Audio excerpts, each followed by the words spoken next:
A widow, left to die by settlers, faced the cruelest betrayal imaginable in the unforgiving frontier. Her salvation came in the form of a wealthy cowboy who saw beyond her desperate circumstances and offered not just rescue, but a place by his side as his wife. Before we begin, make sure to subscribe to the channel and comment where you're watching from. Snow drifted silently over Maria Johnson's limp form, the white powder gradually entombing her among the towering pines of Thunder Valley. Her breaths came in shallow, irregular gasps that formed tiny clouds in the frigid air. Her lips had turned a dangerous shade of blue, and her skin had taken on the alabaster pallor of approaching death. Only the occasional glint of gold from her wedding ring, catching what little sunlight filtered through the dense branches, hinted at the life she had once lived, a life of warmth and connection, now seemingly abandoned. The bitter Wyoming winter showed no mercy. Maria's fingers had long since lost feeling, and consciousness wavered like a candle flame in the wind. She had stopped shivering hours ago. A dangerous sign. The settlers who had left her here knew exactly what they were doing. In Thunder Valley, the winter claimed everything eventually. John Smith, widely known as the wealthiest rancher in the Wyoming Territory, had no business riding through this remote section of his vast property that morning. His usual inspection routes never took him this far into the valley's heart. But his chestnut stallion had been unusually restless at dawn, refusing the normal trail, pulling against the reins with stubborn determination. The rancher, a man who trusted animal instincts as much as human reason, had finally relented. "What's gotten into you today?" he muttered, his breath forming clouds in the crisp morning air. The horse snorted, steam billowing from its nostrils, and continued picking its way through the snow-laden pines. Following some invisible trail that only it could sense, John adjusted his thick leather gloves and pulled his woolen coat tighter. A man of his standing could have sent any of his ranch hands out on such a bitter morning, but he preferred to know his land intimately. The responsibility of owning half the county meant understanding every hill and hollow of it. When the stallion suddenly halted and refused to move further, John frowned beneath his frost-covered scarf. Something dark contrasted against the pristine snow ahead, something that didn't belong in this untouched wilderness. Dismounting with practiced ease, he approached cautiously, one hand instinctively moving to the revolver at his hip. The realization hit him like a physical blow. Not something, someone. A woman, nearly buried in snowdrift. Her dark hair spread around her pale face like a halo. For one terrible moment, John thought he was too late. Then he saw it, the faintest rise and fall of her chest, a desperate battle for each breath. Without hesitation, he knelt beside her, his mind racing. Who would leave a woman to die in such a God-forsaken place? And why had fate guided him directly to her side? Maria Johnson's final memories before the darkness claimed her were of betrayal. The townsfolk had come at dusk, their faces twisted with righteous anger as they pounded on her cabin door. Elder Thompson stood at the front, Bible clutched in one hand, his voice thundering accusations of pride and defiance. Behind him, James Blackwell watched with cold satisfaction as they dragged her into the bitter Wyoming night. "Please," she had begged, her voice breaking as rough hands pulled her through the snow. "I've done nothing wrong," but her pleas fell on deaf ears. The settlement had made its judgment. A widow who refused the Blackwells' demands had no place among them. They took everything, her food, her blankets, even the small portrait of Thomas she'd treasured since his passing. All they left her was the wedding ring on her finger, perhaps out of some twisted respect for the dead. As they rode away, Maria had torn pages from her journal, desperately trying to create some barrier against the wind that howled through Thunder Valley.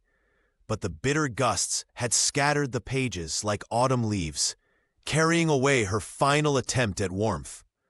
The cold had crept in slowly at first, then, with increasing hunger. Her fingers had turned numb, then her limbs. As consciousness began to slip away, Maria thought of Thomas and wondered if she might seize him soon. The snow continued falling, beginning to form a white shroud over her still form. Miles away, John Smith had risen before dawn, something unsettling him from sleep. The wealthiest rancher in the territory rarely deviated from his routes, but that morning, his stallions seemed restless, pulling toward a seldom-used trail. Following some instinct he couldn't name, John had given the horse its head. The sight of a half-buried figure among the pines stopped him cold. Dismounting quickly, he brushed away snow to reveal a woman's face, lips blue with cold, skin pale as the drifts around her. John pressed fingers against her neck, finding a pulse so faint it was barely there, a flickering candle about to be extinguished. "Hold on," he murmured, though he doubted she could hear. Without hesitation, the rancher shrugged off his thick buffalo coat and wrapped it around her frozen form.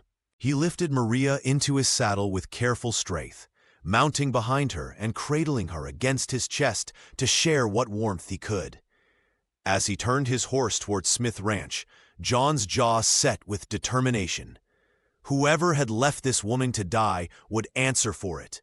But first, he would defy death itself to save her. The stallion seemed to understand the urgency, hooves pounding a steady rhythm through the snow as they raced against time. John Smith's stallion thundered across the Wyoming plains, Maria Johnson's limp body cradled against his chest.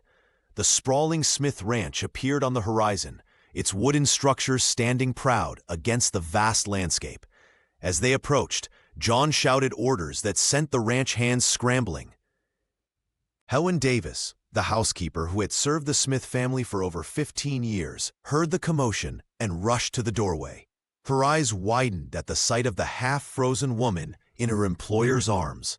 "Prepare the guest room, quickly," John commanded, his voice cutting through the cold air. "And get a fire going. She's nearly frozen to death."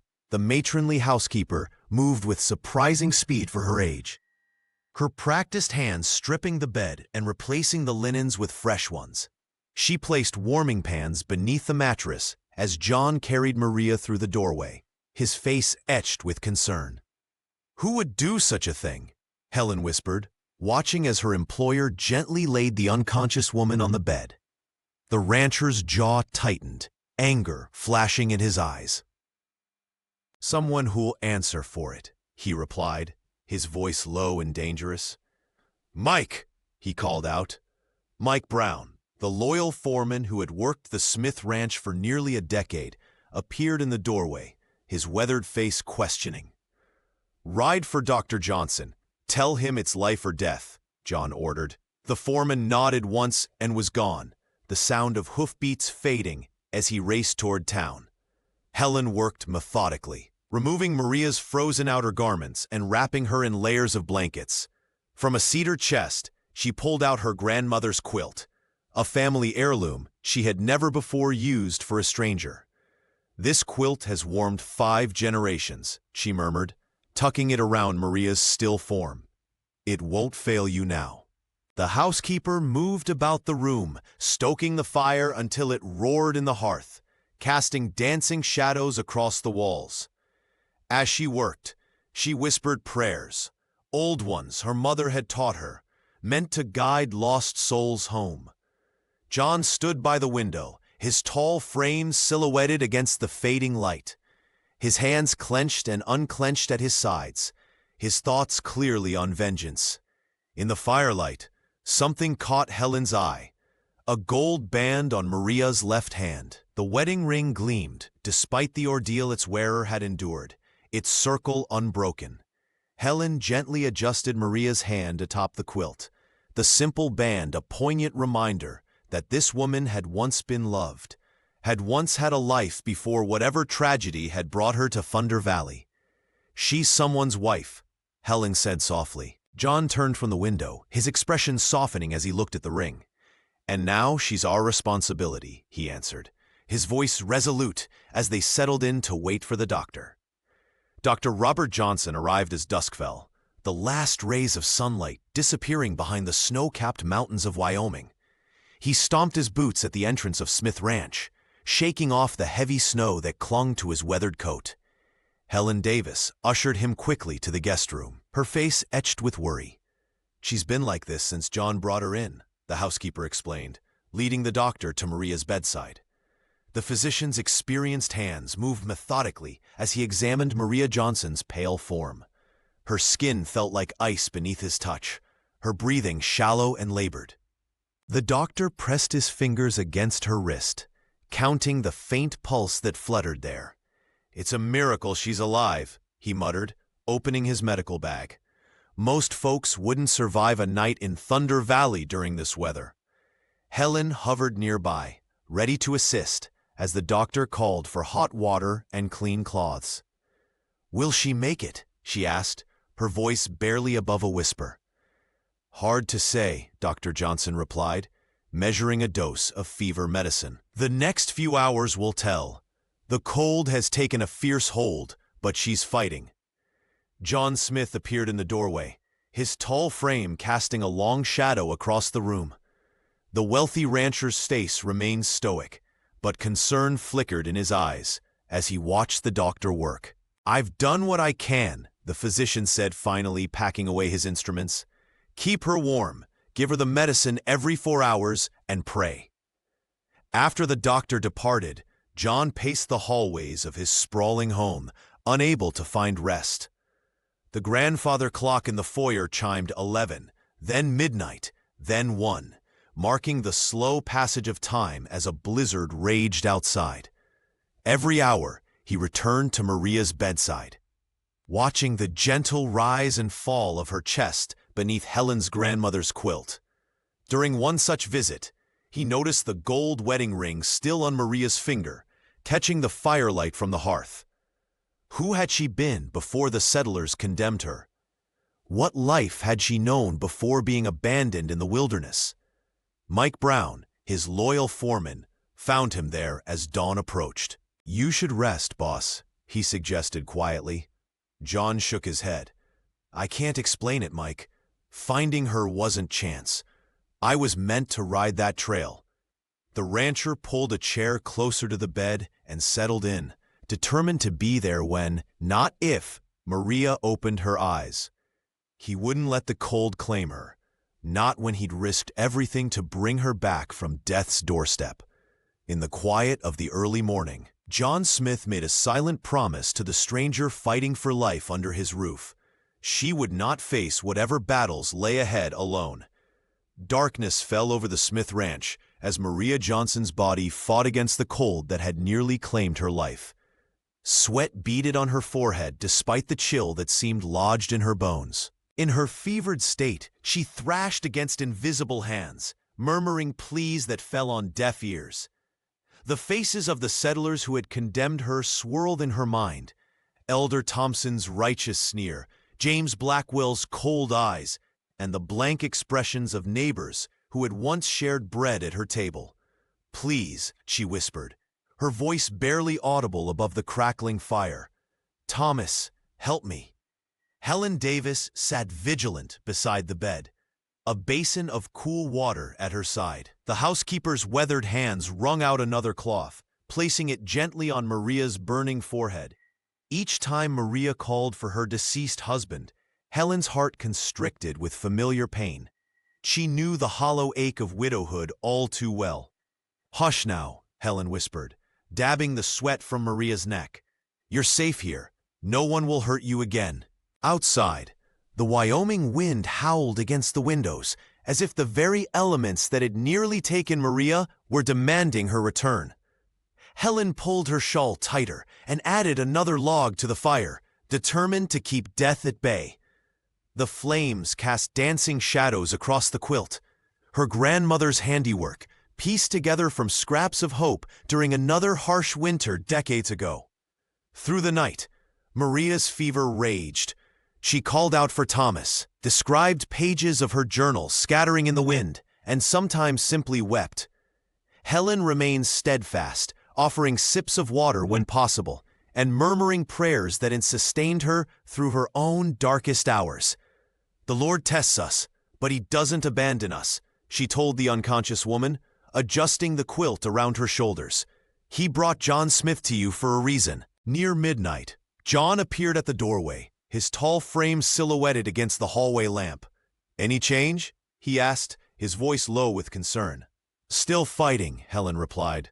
"She's stronger than she looks." The rancher nodded, lingering a moment longer before returning to his study, where maps and ledgers couldn't distract him from thoughts of the woman battling for life under his roof. As the first gray light of dawn filtered through the curtains, Maria's breathing finally steadied. Helen placed a hand on her forehead and felt the blessed coolness of breaking fever. The housekeeper's shoulders sagged with relief as she straightened the bed covers one final time. "Thank you, Lord," she whispered, making the sign of the cross. A small smile touched her lips as she adjusted the quilt, smoothing its worn fabric with gentle hands. For the first time since John had carried the half-frozen woman through the door, Helen felt the flicker of genuine hope. Maria Johnson might just survive after all. Maria Johnson's eyes fluttered open to the unfamiliar scent of pine smoke mingling with freshly brewed coffee. Sunlight streamed through lace curtains she didn't recognize, casting patterns across a quilt that wasn't hers. Confusion washed over her as she struggled to piece together how she had moved from the bitter cold of Thunder Valley to this warm bedroom. A gentle-faced woman approached the bedside, gray hair tucked neatly beneath a simple cap. "You're awake," she said, relief evident in her voice. "I'm Helen Davis. I keep house for Mr. Smith." She poured water from a ceramic pitcher into a cup and helped Maria sit up enough to drink. "Where am I?" Maria whispered, her throat raw from exposure. Helen's weathered hands adjusted the pillows with practiced ease. "John Smith found you in Thunder Valley, half buried in snow. You're at his ranch now. You're safe." The housekeeper's eyes reflected both compassion and quiet strength as she checked Maria's forehead for fever. "How long have I been here?" Maria asked, noticing her wedding ring still on her finger, the last connection to Thomas and the life they'd built together. 3 days, Helen replied. "Dr. Johnson wasn't sure you'd make it through the first night." The floorboards in the hallway creaked, announcing someone's approach. John Smith entered the room, his tall frame filling the doorway. Despite his commanding presence, there was a gentleness in his expression that put Maria at ease. The wealthiest rancher in Wyoming Territory wore simple clothes, but his bearing spoke of quiet authority. "Good to see you awake," he said, keeping a respectful distance from the bed. "How are you feeling?" "Grateful," Maria managed, clutching the quilt. "Thank you for saving my life." John pulled a chair closer. "What happened out there? Who left you to die?" His voice remained calm, but Maria could sense the controlled anger beneath his words. Her hands trembled as memories flooded back. "The Blackwells," she began, her voice barely audible. "After my husband passed, James Blackwell decided I should marry his cousin. When I refused," she paused, swallowing hard. "Elder Thompson said I was defying God's plan. They came at night, dragged me from my cabin." Helen made a small sound of disgust. "Those people have no right." "They took everything," Maria continued, tears welling. "Said a prideful woman deserved winter's judgment. They left me there, knowing no one would find me in that part of the valley." John's jaw tightened. "No one has the right to play God that way." He leaned forward slightly. "You're welcome here as long as you need. The Blackwells don't rule these parts, whatever they might think." Maria looked between her rescuer and the kind-faced housekeeper, overwhelmed by their unexpected kindness. "Thank you," she whispered, knowing those simple words couldn't possibly convey her gratitude. Helen Davis shook her head, her weathered hands gripping her apron tightly. "Those people twist God's word to control others," she muttered with undisguised disgust. The housekeeper's eyes, normally kind and patient, flashed with rare anger as she moved to stoke the fire. adding another log to chase away the lingering chill. Maria Johnson sat wrapped in the grandmother's quilt, her wedding ring catching the firelight as she twisted it nervously. Her voice trembled as she recounted that terrible night, how the settlers had come for her after sunset. Pounding on her cabin door with self-righteous fury, Elder Thompson had stood at the front, Bible clutched in one hand, condemnation in his eyes. "They said I was defying God's plan," Maria whispered, her gaze distant. "James Blackwell had decided I should marry his cousin after Thomas died. When I refused," she swallowed hard, the memory of rough hands dragging her through snow still fresh in her mind. John Smith's jaw clenched tight, a muscle working beneath his tan skin. The rancher remained standing, his tall frame casting a protective shadow across the room. Though his posture remained calm, his eyes betrayed a simmering rage. "They took everything," Maria continued. "My supplies, my husband's tools. Elder Thompson read passages about punishment while they ransacked my home. Then they forced me into the wagon and drove to Thunder Valley." Her voice broke. "James said the cold would cleanse my pride. They left me there to die."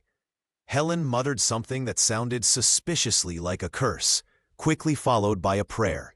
The older woman moved to Maria's side, gently adjusting the quilt around her shoulders. "You're welcome to stay as long as you need," John said firmly, his voice carrying the weight of his position as the wealthiest rancher in the territory. He moved to the window, looking out across his sprawling property. "The Blackwells and their kind don't rule this land." Maria's fingers traced the pattern of the quilt, her thoughts drifting to her small cabin, now emptied and violated. The life she'd built after Thomas died, the garden she'd planted, the journal where she'd poured her grief, all gone. The memory of her ransacked home haunted her, but the alternative was returning to a settlement that had condemned her to death. "I have nowhere else to go," she finally whispered, the admission both painful and freeing. John turned from the window, his expression softening as he met her gaze. "Then this is your home now," he said simply, as if offering shelter to a woman the entire settlement had tried to murder was the most natural thing in the world. The brisk Wyoming air seemed to carry healing properties for Maria Johnson. Each day brought new strength to her limbs and clarity to her mind. The sprawling Smith Ranch, with its sturdy fences and watchful hands, became more than shelter. It transformed into a sanctuary where she could breathe without fear. Dawn found her in the kitchen alongside Helen, kneading dough with flour-dusted hands while the housekeeper shared stories of her grandmother's recipes. By midday, Maria would join the older woman in the vegetable garden, learning which herbs thrived in the harsh climate and which needed extra care. The rhythm of these simple tasks, cooking, gardening, mending, slowly rebuilt her sense of purpose. "You've got a natural touch with those tomato plants," Helen remarked one afternoon, her eyes crinkling with approval. "They respond to gentle hands." John often watched from the porch, a cup of coffee warming his palms, his expression softening whenever Maria laughed, a sound that had been rare during her first days at the ranch. Even Mike Brown, typically reserved with strangers, had begun tipping his hat in greeting when their paths crossed during chores. The nightmares still came, but less frequently. Maria would wake with her heart pounding, the memory of snow and abandonment fresh in her mind. Yet, the solid walls around her and the distant sounds of ranch life, a horse nickering, boots on wooden floors, would ground her back to safety. It was on the 8th morning, as fog still clung to the valley, that Mike discovered the letter. Nailed crudely to the ranch gate, the parchment fluttered like a wounded bird in the morning breeze. "Found this when I rode out to check the east pasture," the foreman said grimly, handing the folded paper to John. The rancher's jaw tightened as he read the message, his knuckles whitening around the edges of the paper. Without a word, he passed it to Maria, who stood waiting on the porch steps. "Return the prideful woman or face divine judgment." The words, written in heavy black ink, seemed to burn through the paper into Maria's trembling hands. She recognized the handwriting immediately, Elder Thompson's precise slanting script that had once adorned church announcements now carried threats of violence. "They won't stop," she whispered, her wedding ring catching the morning light as she clutched the letter. "The Blackwells will never let me go." John stepped closer, his presence solid and reassuring beside her. "This is your home now, if you want it to be, and I protect what's mine." The declaration hung in the air between them, weighted with meaning beyond mere sanctuary. Maria looked up, meeting his steady gaze, and felt something new unfurling in her chest, something that felt dangerously like hope. John Smith doubled the ranch patrols after the threatening message. His orders were clear and firm. No one was to work alone, not even for the simplest tasks. The ranch hands moved in pairs across the sprawling Wyoming property, rifles slung over their shoulders as they tended cattle and mended fences. Mike Brown organized the men with military precision, assigning routes and schedules that left no part of the Smith Ranch unguarded. From the kitchen window, Maria Johnson watched the horizon anxiously, her eyes scanning the distant tree line for any sign of movement. The weight of responsibility pressed heavily on her shoulders. These good people had saved her life, offered shelter when she had nothing, and now they were all in danger because of her. The guilt gnawed at her insides like a hungry wolf. "I should leave," she whispered one morning, her hands trembling as she helped Helen Davis prepare breakfast. "They'll keep coming until they find me. I'm putting everyone at risk." The housekeeper didn't even look up from the stove. "Nonsense," Helen replied, her voice steady as the wooden spoon she wielded. "This ranch has weathered worse storms than the likes of James Blackwell and his followers." Later that afternoon, Maria found herself in the warm kitchen, working dough between her fingers. The repetitive motion was soothing, giving her hands purpose while her mind raced with worry. Outside, she could see two ranch hands patrolling the fence line, their silhouettes dark against the setting sun. Helen sat nearby in a rocking chair, her knitting needles clicking steadily as a woolen blanket grew beneath her experienced hands. The older woman paused, looking up at Maria with eyes that had seen decades of frontier hardship. "You know," Helen said, resuming her knitting, "bullies like the Blackwells hide behind scripture and tradition, but we don't cower before false prophets."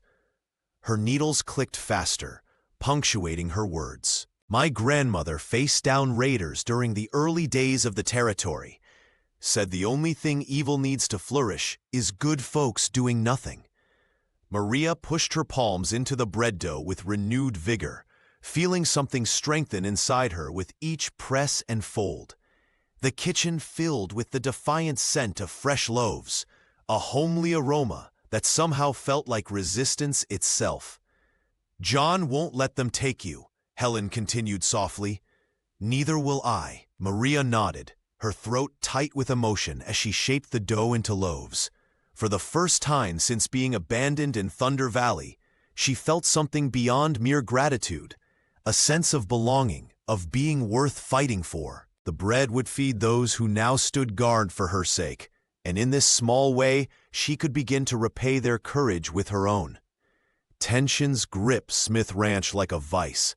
For 3 days straight, Mike Brown and the ranch hands had spotted armed riders circling the property, keeping just beyond rifle range. Their intentions were clear as the Wyoming sky. They had come for Maria Johnson.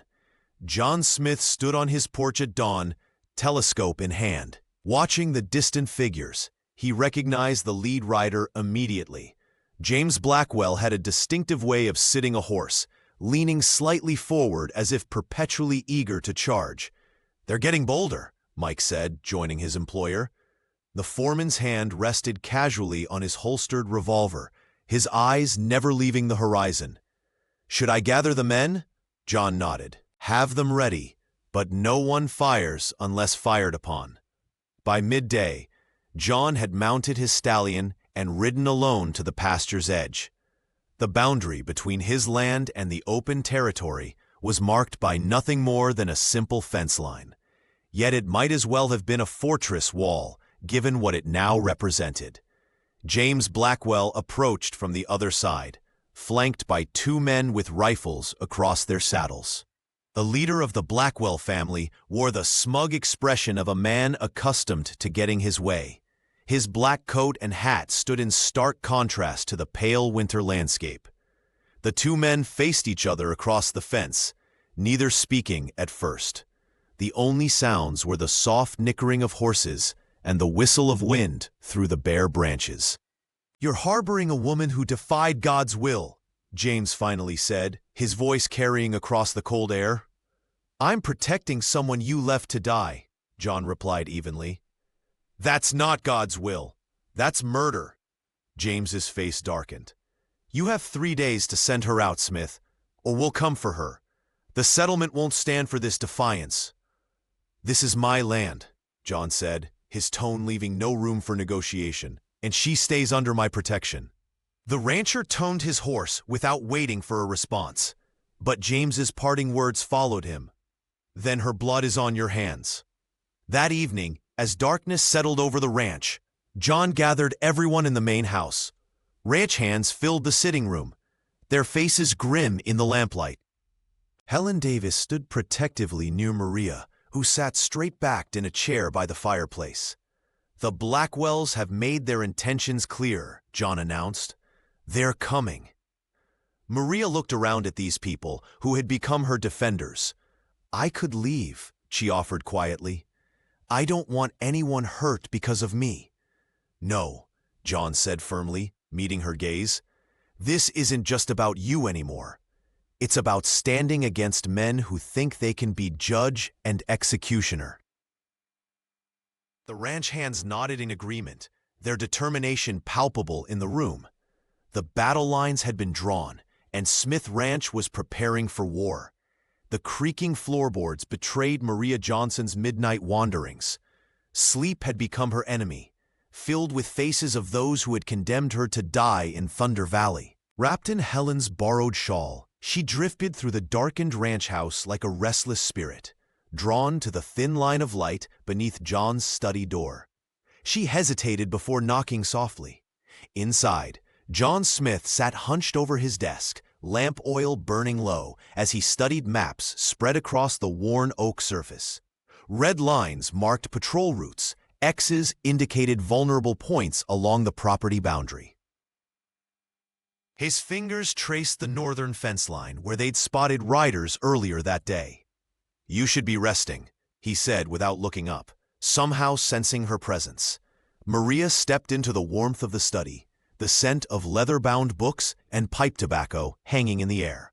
"Rest seems impossible when I know what I've brought to your doorstep," she replied, her fingers nervously twisting her wedding ring.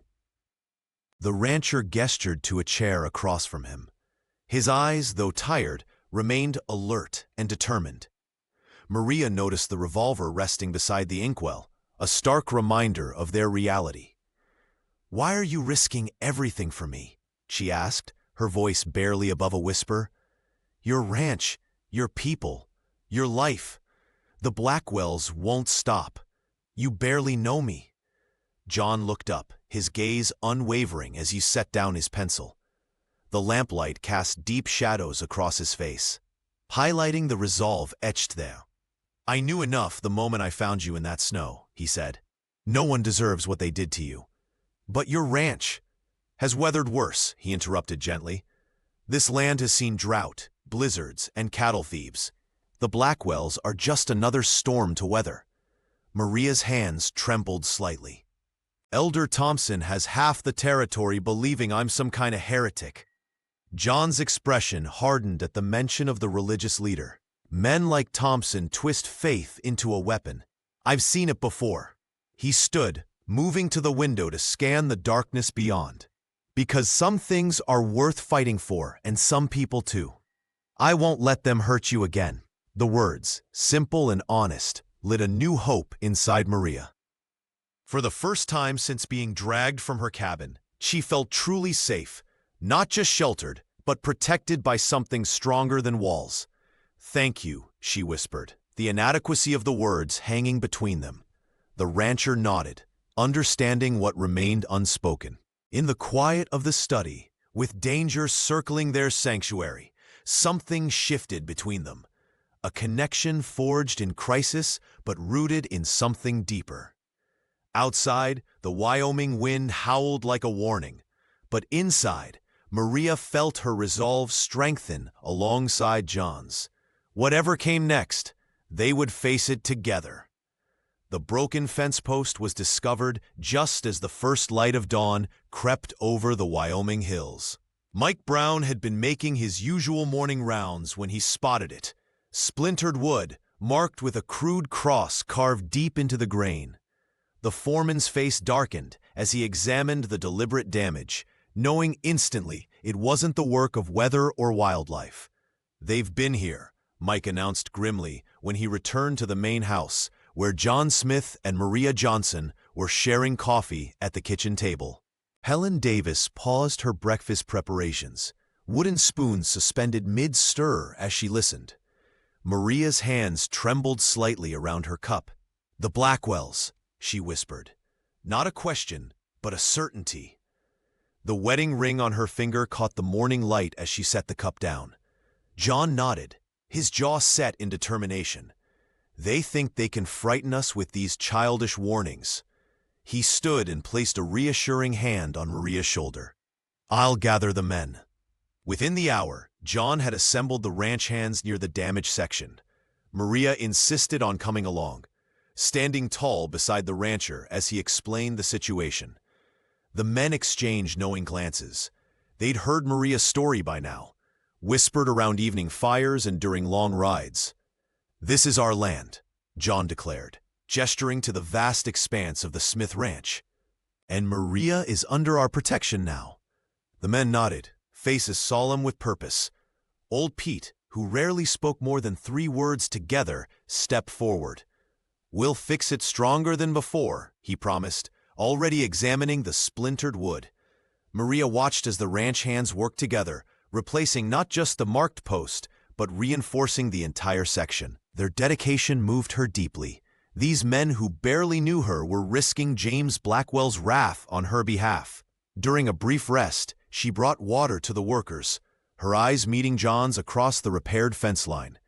Something unspoken passed between them, a shared resolve that made her heart quicken. "Thank you," she said to the assembled men.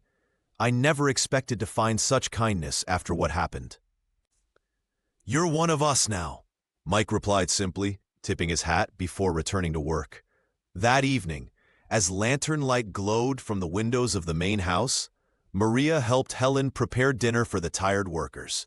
The housekeeper hummed softly as they worked side by side. "They respect you," Helen observed, nodding toward the bunkhouse where the men were washing up. "It's not just for John's sake anymore." Maria paused, flour dusting her hands. What had begun as desperate survival was transforming into something she hadn't dared hope for: belonging. The crude cross on the fence post had been meant to frighten her, but instead it had revealed the family forming around her, stronger than any threat the Blackwells could deliver. The sunset painted the Wyoming sky crimson as the first gunshots shattered the evening quiet. Maria Johnson dropped to the floor of the upstairs bedroom, heart pounding as bullets splintered the window frame above her. Outside, James Blackwell and at least 20 followers charged toward the Smith Ranch, their horses kicking up dust clouds that glowed red in the dying light.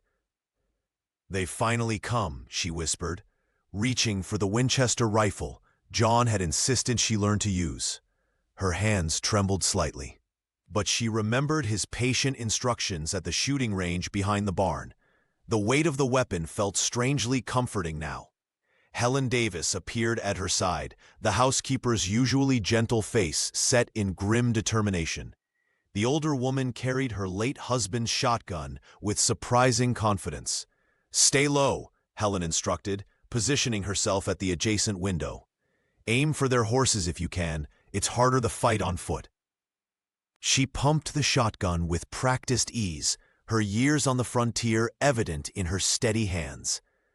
Maria nodded, taking a deep breath before rising just enough to peer through the cracked glass. The attackers were spreading out, some dismounting to approach the main house, while others circled toward the barn, where several ranch hands had taken defensive positions. "I never thought I'd be fighting for my life twice in one winter," Maria said, sighting down the barrel at a rider who seemed to be directing others. Helen's weathered face softened momentarily. "Show them you're not helpless anymore," she said, her voice steel beneath the compassion. "This time, you're not alone." Below, John Smith's commanding voice rang out, directing his men with the same calm authority he used during cattle drives. Mike Brown, despite his foreman's usual jovial nature, was firing methodically from behind an overturned wagon, his face a mask of concentration. The ranch transformed into a fortress as shots echoed across the property. Every hand who'd welcomed Maria, shared meals with her, and taught her the ways of ranch life was now fighting, not just for the property, but for her right to exist free from persecution. Maria steadied her breathing and squeezed the trigger. Her shot caught a Blackwell follower in the shoulder, sending him tumbling from his horse.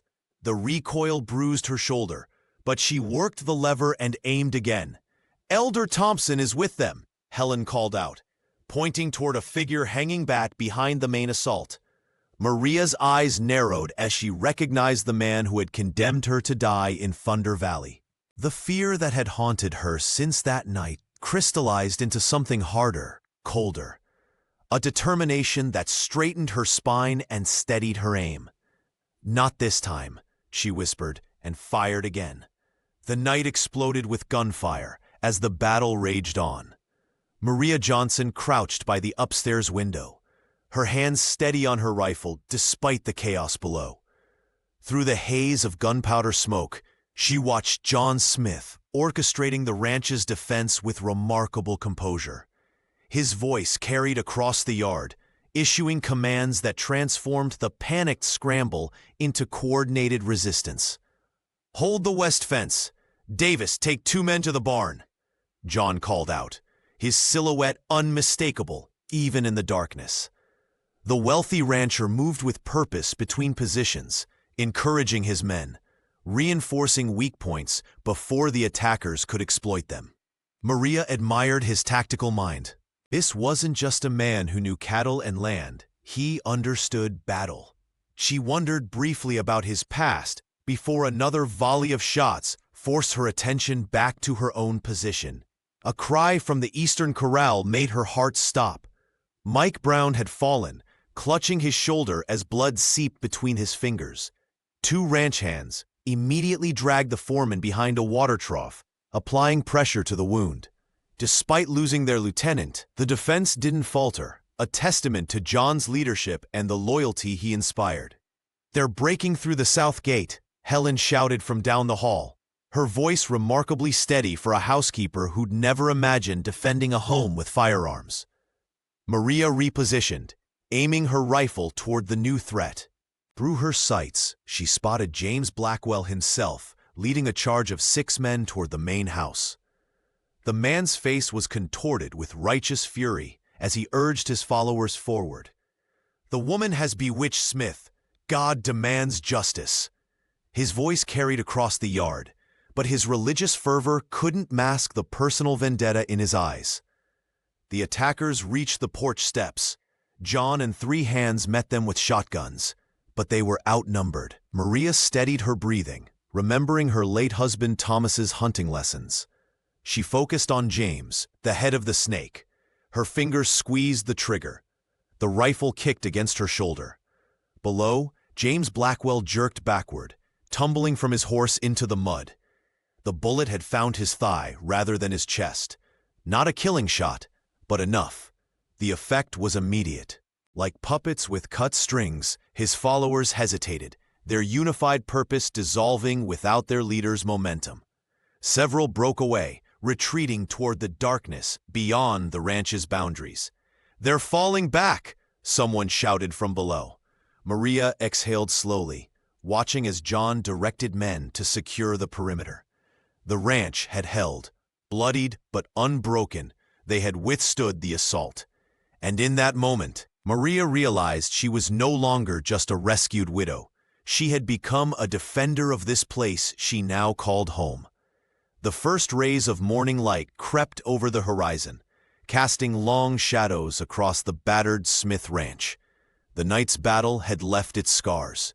Broken windows, bullet-riddled walls, and the acrid smell of gunpowder hanging in the still air. Maria Johnson stood on the porch, her rifle still warm in her hands, surveying the aftermath with disbelief. They had survived. John moved among the wounded with quiet authority, his shirt stained with blood not his own. When Mike Brown was carried in, a bullet lodged in his shoulder, Maria rushed to help Helen prepare bandages. The foreman managed a weak smile despite his pain. "Worth it," he whispered to Maria. "This is home worth fighting for." What surprised her most was John's next command. "Bring in their wounded too," he ordered, gesturing toward the fallen Blackwell men who lay scattered across the property.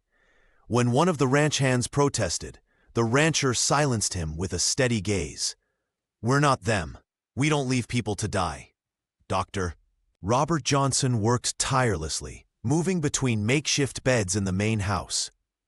"Your husband would be proud," he murmured to Maria as she assisted him, not realizing the weight of his words, how Thomas seemed increasingly distant in her memory, while the present felt more real than anything before.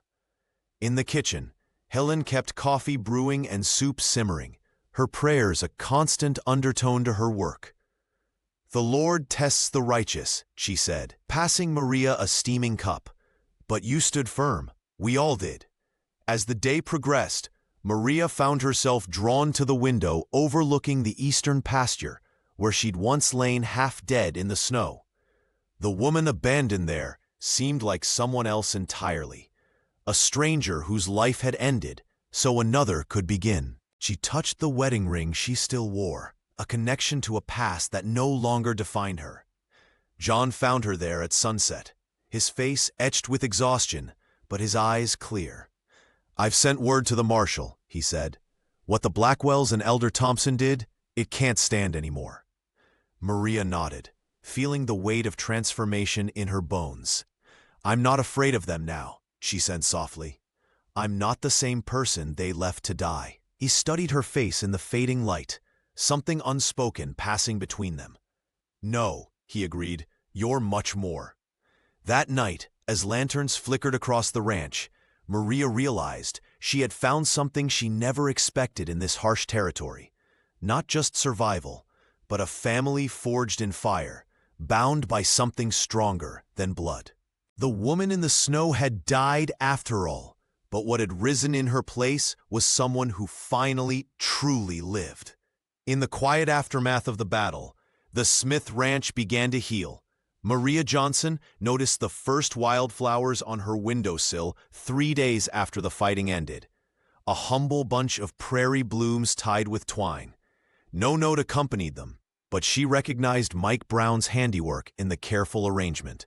The next day, another bouquet appeared, and then another, until her room was filled with the scent of Wyoming spring, silent tributes from men who spoke little but felt deeply.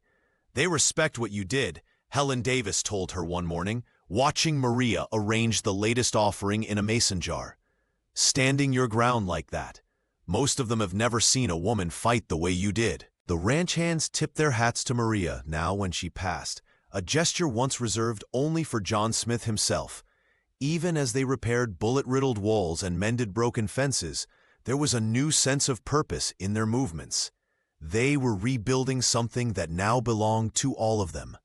John's shoulder wound was healing slowly. Maria changed his bandages each evening, their fingers brushing in moments that needed no words. The ranch would carry scars, just as they all would, but there was strength in what they had endured together. "Some things break so they can be rebuilt stronger," John said one evening, watching the sunset from the porch, his hand finding hers in the fading light. On the 14th day after the battle, a dust cloud appeared on the horizon. The ranch hands reached for their rifles, but John raised his hand, recognizing the rider's silhouette. Marshal Wade Davis dismounted with the stiffness of a man who'd ridden far. His weathered face broke into a rare smile as he clasped John's hand. "Came as soon as I could," the lawman said, accepting the coffee Helen brought out. "Word spread about what happened here." He pulled documents from his saddlebag. "These are signed testimonies from 3 families who fled the settlement.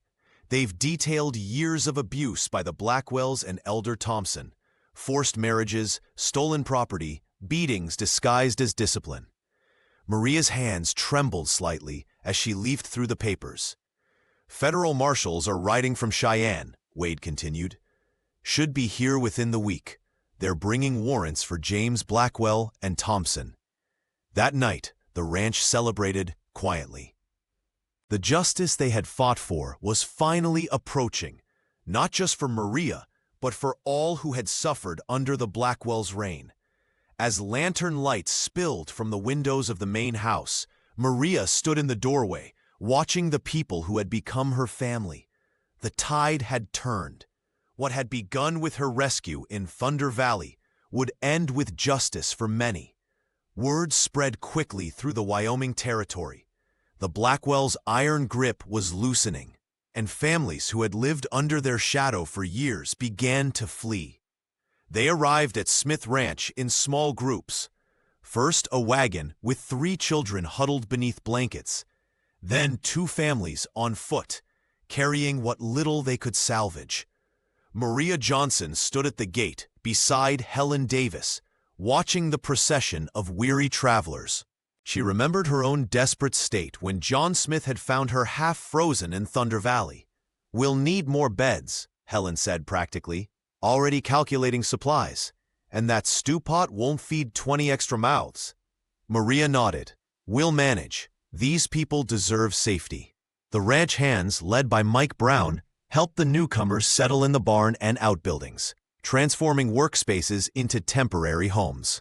John moved through the growing community with quiet authority, assigning tasks and ensuring everyone had blankets and food. The ranch, once a working enterprise, was transforming into something more, a sanctuary against cruelty. On the 3rd day, a lone rider approached at dusk. Maria recognized the silhouette immediately. Martha Blackwell, sister to James and once Maria's most vocal accuser. The woman who had stood silent while the settlement voted to abandon Maria in the wilderness. Helen reached for her shotgun, but Maria placed a gentle hand on her arm.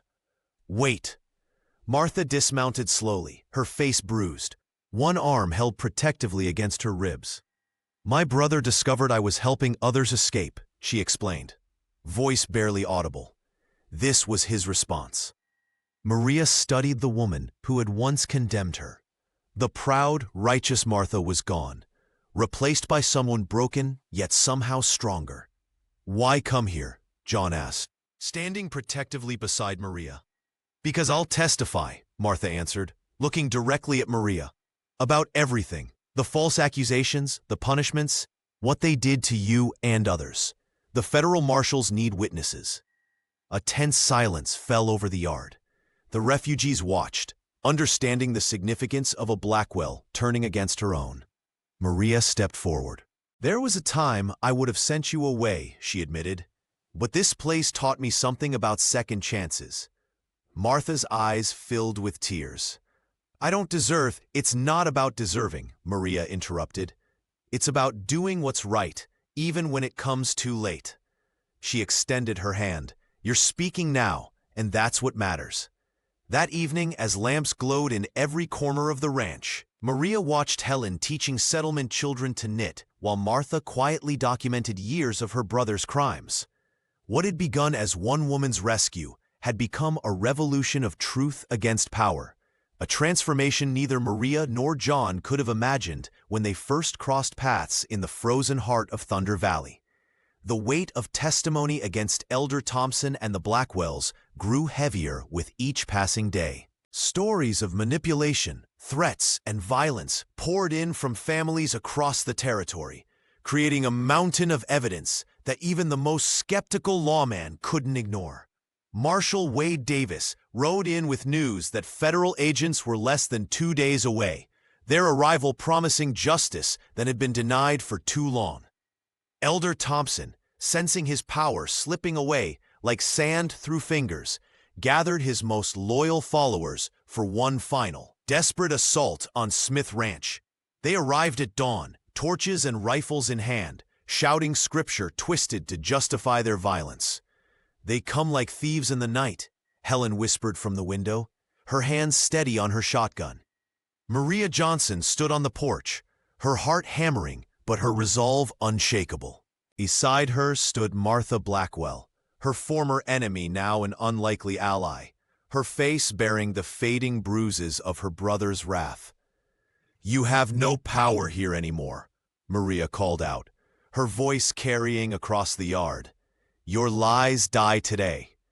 Elder Thompson's face contorted with rage. "Jezebel, you've corrupted good people with your wickedness." For the first time, Martha stepped forward.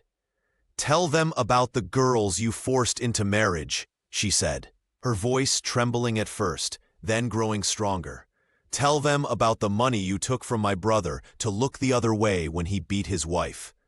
The followers shifted uncomfortably, some lowering their weapons as Martha continued exposing decades of cruelty hidden behind pious words. John Smith stood protectively near both women, his hand never far from his holster, while Mike directed ranch hands to defensive positions around the property. "You silenced us for years," Maria continued, "but we're speaking now, and everyone is listening." As if summoned by her words, a cloud of dust appeared on the horizon. The federal agents had arrived early, drawn by reports of the gathering.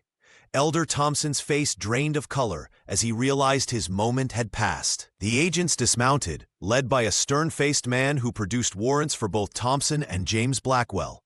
The crowd of followers parted silently, no one willing to stand between justice and its targets. "This isn't over," James snarled as his hands were bound. "It is for you," Martha replied, standing tall beside Maria. As the agents led the men away, Maria felt John's hand find hers. The ranch stood unscathed this time. No blood spilled. The battle won not with bullets, but with truth spoken aloud after years of fearful silence. That night, the ranch celebrated quietly. The threat that had hung over them like storm clouds had finally broken, washed away by courage and solidarity that had proven stronger than fear. The morning sun streamed through the study windows, casting golden light across the polished oak desk where the marriage license lay. Peace had returned to the territory, fragile but real. The federal marshals had established order, and for the first time in months, the ranch existed without the shadow of threats hanging over it. Maria Johnson stood beside John Smith, her fingers tracing the embossed lettering on the document. The weight of her wedding ring from her first marriage no longer felt like a burden, but rather a chapter closed with dignity. Outside, the sounds of ranch life continued, horses nickering, Helen Davis humming as she prepared lunch, Mike Brown calling instructions to the hands. "Are you sure?" John asked softly, his voice carrying the weight of genuine concern. His eyes, weathered by years under the Wyoming sky, searched hers for any hesitation. Maria smiled, feeling the last shadows lift from her heart. The woman who had been left to die in Thunder Valley seemed like someone from another life entirely. She had transformed, not just survived. "I've had enough time to know what I want," she replied, her voice steady and clear. "I want this. I want us." She gestured to the ranch beyond the windows, to the life they had defended together. "Everything that happened brought me here, to you." John took her hand, his calloused fingers gentle against her skin. "You saved us as much as we saved you," he said. "This place was just a ranch before. Now it's something more." They signed their names side by side, the scratch of the pen marking a promise born of survival and forged in hope. As the ink dried, Helen knocked and entered with a small bouquet of wildflowers. "From the south pasture," the housekeeper said, her eyes bright with unshed tears of joy. "I thought you might want something special for today." Maria embraced Helen, the woman who had nursed her back from death's edge and become the closest thing to family she had known since losing Thomas. "Thank you," she whispered, "for everything." Later, they stood on the porch as the ranch hands gathered to celebrate. Dr. Johnson raised a toast, and even Marshal Davis had ridden out for the occasion. The foreman, still moving carefully from his healing wound, presented them with a hand-carved box for the marriage certificate. As twilight settled over the land, Maria leaned against John's shoulder, watching their extended family celebrate around them. The ranch had become a sanctuary for so many, a place where justice and compassion had prevailed against cruelty and fear. "Welcome home, Mrs. Smith," John whispered, and Maria felt the rightness of it settle in her bones. 1 year had passed since the fateful confrontation with Elder Thompson and the Blackwells. The Smith Ranch stood transformed, not just a cattle operation anymore, but a thriving community of hope and second chances. On the wide wooden steps of the main house, the entire ranch family gathered for a portrait to commemorate their journey. Helen Davis arranged everyone with motherly authority, her gray-streaked hair neatly pinned beneath her Sunday bonnet. She positioned Mike Brown front and center, the foreman's healed bullet wound a badge of honor he carried with quiet pride. The ranch hands stood tall behind them, alongside families who had fled the settlement's oppression to build new lives on John's land. At the heart of the gathering stood John Smith, his weathered face softened with contentment, as he wrapped his arm protectively around Maria Johnson Smith. His wife's hand rested gently on her swollen belly, their second child growing beneath her fingers. Their firstborn daughter, Elizabeth, barely 4 months old, slept peacefully in the cradle Helen had carved from pine. "Everyone smile," called the photographer from beneath his black cloth. The camera captured more than faces. It preserved the story of survival against impossible odds, of justice reclaimed from the hands of tyrants. Later that afternoon, Maria saddled her mare while John prepared his stallion for their weekly ride. Helen cradled little Elizabeth, cooing promises to show the infant every wildflower when she returned. The couple rode side by side through meadows that had once known only cattle hooves, but now flourished with new purpose. They crested the hill overlooking Thunder Valley, where Maria had once lain abandoned in the snow. The place of her intended death had transformed. Wildflowers now carpeted the valley floor, blues, purples, and yellows dancing in the Wyoming breeze. "I still can't believe this is the same place," Maria whispered, dismounting carefully. The valley that once promised only death now burst with life. John joined her, their daughter secured in a sling across his broad chest. "Nothing stays frozen forever," he said, his voice gentle as the spring air. Together they walked through knee-high blooms, scattering fresh seeds from canvas pouches. Each handful represented another year of healing, another prayer for those still finding their way to safety. Maria paused, watching a butterfly land on a nearby blossom. "Marcia wrote again," she said.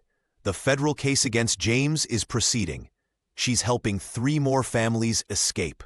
John nodded, adjusting their sleeping daughter. This land was always meant for more than fear. As sunset painted the valley gold, they stood together, rancher, survivor, and child, living proof that even the harshest wilderness could be transformed into home when courage, justice, and love took root.